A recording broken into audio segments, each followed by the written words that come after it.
अजित पवार आज जालन्याच्या दौऱ्यावर आहेत। जालन्यामध्ये अजित पवारांनी विरोधकांना टोला लगावलाय। विरोधक आता ईव्हीएमच्या नावाने रडतायत।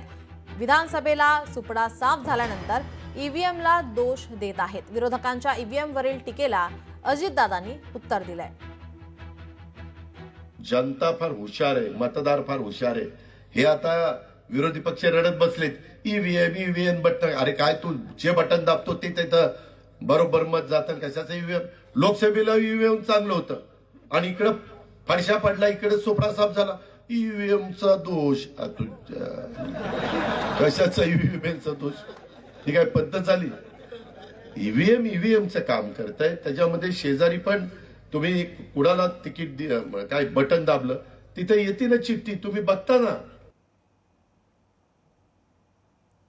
अजित पवार जालन्याच्या दौऱ्यावर आहेत।